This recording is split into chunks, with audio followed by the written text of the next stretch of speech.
देखो ये क्वेश्चन है एडवांस 2002 का, ठीक है। प्रूफ पूछा है, ठीक है। तो प्रूफ आएगा नहीं, लेकिन ये क्वेश्चन का कंसेप्ट और इस टाइप के पूछ सकता है आपसे। क्वेश्चन कहता है let A B are positive real numbers if A comma A one comma A two comma B are in AP, ठीक है। ये एक है हमारे पास। फिर क्या कहता है A comma G one comma G two comma B are in GP. दूसरा हमारे पास कंडीशन ये है, ठीक है। और A comma H one comma H2 comma B are in HP, so that G1 into G2 upon H1 into H2 is equal to A1 plus A2 upon H1 plus H2 is equal to 2A plus B times A plus 2B upon 9AB। देखो पहले जो given condition है वो A, A1, A2, B जो है वो किस में है, AP में है। तो आप जानते हो sum of the term equi distance from beginning and end is equal to sum of the first and last term, ठीक है। तो A1 प्लस A2 क्या हो जाएगा, A प्लस B। एक कंडीशन यहां से आपको ये मिल गया। दूसरा क्या कहता है, इसको पहला कर लो। दूसरा क्या कहता है A comma G1 comma G2 comma B GP में है। तो क्या जानते हो, product of the term equi distance from beginning and end is equal to first term and last term product. तो ए कॉमा ए बी किसके बराबर हो जाएगा, G1 comma G1 times G2, ठीक है। यह हो गया, ठीक है। यह दूसरा। अब तीसरा ए comma H1 comma H2 HP में है, तो 1 अपॉन ए 1 upon H1 comma 1 upon H2, ठीक है, कॉमा 1 अपॉन B किस में है, AP में। तो ये कंसेप्ट लगा दो।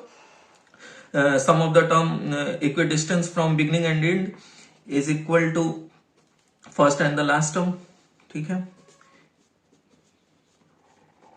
ठीक है। इसको आप लिख सकते हो H1 plus H2 upon H1 into H2 is equal to A plus B upon AB, ठीक है। अब देखो A plus B A1 plus A2 और AB किसके बराबर है, G1 इंटू G2 रख देते हैं इसमें। तो H1 plus H2 is equal to A plus B किसके बराबर है, A1 प्लस A2, ठीक है, upon H1 H2 is equal to AB किसके बराबर है, G1 G2 के, ठीक है। अब इसको इस ऑर्डर में अरेंज कर देते हैं। तो यहां से क्या लिख लिए, G1 into G2 upon H1 into H2 is equal to A1 plus A2 upon H1 plus H2। देखो एक प्रूफ हमें मिल गया, ठीक है। देखो ये सेम चीज हमें मिल गया यहां पे। अब इसके बराबर प्रूफ करना है, ठीक है। अब आप देखो ये जो HP में है इसका हम कॉमन डिफरेंस निकालते हैं। तो 1 बटा B is equal to 1 upon A plus n minus 1 into D. तो n लास्ट टर्म लिख रहे थे, तो लास्ट टर्म का जो टर्म है वो 4 है, तो 4 माइनस 1 3D, ठीक है। तो यहां से D क्या लिखें, 1 बटा B माइनस 1 अपॉन A, इसको 3D के बराबर ही रखते हैं, ठीक है। अब ये कंडीशन यूज करके H1 H2 निकाल लेते हैं, ठीक है, क्योंकि 2B के टर्म में लिखना है आपको, A और B के टर्म में, ठीक है। तो H1 H2 निकालते हैं, ठीक है। H1 H2 को A और B के टर्म्स में लिखते हैं। तो 1 अपॉन H1 क्या होगा, 1 upon H1 is equal to 1 upon A plus D। तो D क्या है, 1 upon 3B minus 1 upon 3A, ठीक है। यहां से कर लिया, तो 3AB which is equal to 3B plus A minus B। तो क्या यहां हो जाएगा A plus 2B upon 3AB, ठीक है।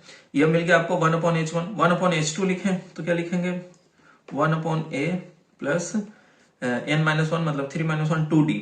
तो 2 टाइम्स D, तो D क्या है, 2 upon 3B minus 2 upon 3A, ठीक है।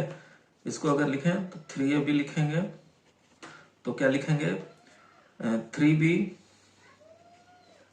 3B प्लस 6A आएगा, तो plus 2A minus 2B which is equal to 2A plus B upon 3AB, ठीक है। ये आ गया 1 अपॉन H1 और 1 अपॉन H2। अब आप देखो इसको G1 इंटू G2 हमें पता है, G1 इंटू G2 क्या है, AB के बराबर। तो G1 इंटू G2 लिख लिया अपॉन h1 इंटू H2। तो h1 इंटू H2 को कह सकते हैं ना 1 upon H1 into 1 upon H2, यही मल्टीप्लाई हुआ है। तो AB मल्टीप्लाई इसको कर दो तो a plus 2b upon 3ab, ठीक है, into 2a plus b upon 3ab, ठीक है। एक ab से एक ab काट दो तो फाइनली क्या बना आपके पास, a plus 2b into 2a plus b upon 9ab। देखो ये भी प्रूफ कर दिए इसके बराबर। तो ये आपका प्रूफ था। कंसेप्ट आपको बहुत क्लियर होना चाहिए, कंसेप्ट वही है जो लगेगा, ठीक है। आपसे प्रूफ नहीं करके रिजल्ट मांग लेगा, तो ये आपको ऑप्शन दे करके, तो ये आपको बिल्कुल पता होना चाहिए, ठीक है।